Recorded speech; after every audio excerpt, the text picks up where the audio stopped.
azlıq yaranır. Bunların səbəbi nədir? Bilirsiniz, burada bir neçə belə deyək ki, səbəb nəticə var. Öncə birinci biz bilməliyik ki, ya qadının ya kişinin cinsi yoxdur. Biz hamımız ruhuq. Sadəcə olaraq ruhla can bədənə girəndə forma halına düşür. Ola bilsin ki, birinci suallardan birində cavabında odur ki, biz məsələn ailə quran vaxt qadın deyir ki, kişi olsun, mən kişi oğlan istəyirəm. Tutar ki, yoldaşı deyir ki, qız olsun. Bəzən baxsan ki, burada düzü müqəddəs kitabımız Quranda bizə deyir ki, 4 aydan sonra ruh verilir. Amma biz parapsixoloji nöqteyi nəzərindən biz deyirik ki, müqavilə qabaqdan var. Hətta cinslər ailə qurmamış, müqavilələr bağlanır və o uşaq gəlib ana bətninə girib çıxır. Və bəzən baxsan ki, həmin o dediyimiz valideynlər onu formalaşdırırlar. Qızı oğlan kimi, oğlanı qız kimi. Bu bir. İkincisi, ailə tərbiyəsi.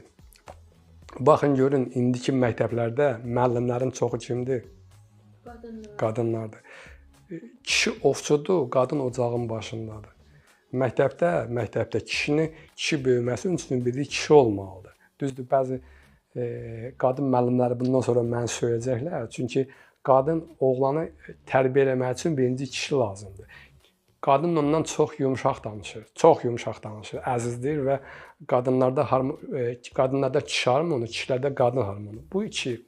Üçüncüsü, ailə münaqişələri.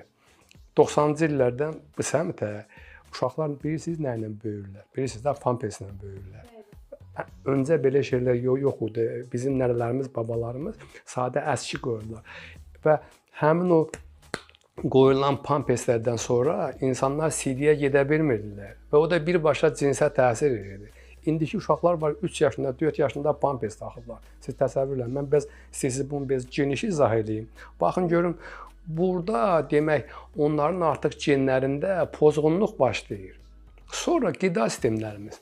Baxın görün uşaqlar nə yeyirlər? Uşaqlara nə alırlar? Aynı oyun. Çipsi, kola, bunlar da hamısı nədir? Yeni dəyişdirilmiş qidalardır. Və bunlar birbaşa təsir edir. Və bu hər şey faktori öz gözünün qabağındadır. Və burada da hormonlar başlayır. Eyni zamanda ailələrdə ailə münaqişələri və bu telefon həm dostu, həm düşmandır. İnternet, bu saytlar və insanlar bilmirlər ki, insanlar gecə yatırlar, gecə saat 2-də, 3-də yatırlar, 4-də yatırlar. Və bunlar hamısı birbaşa təsir edir genlərin pozulmasına. Eyni zamanda valideynlər ailə quran vaxtı qızları arxası get çırp onu, get əri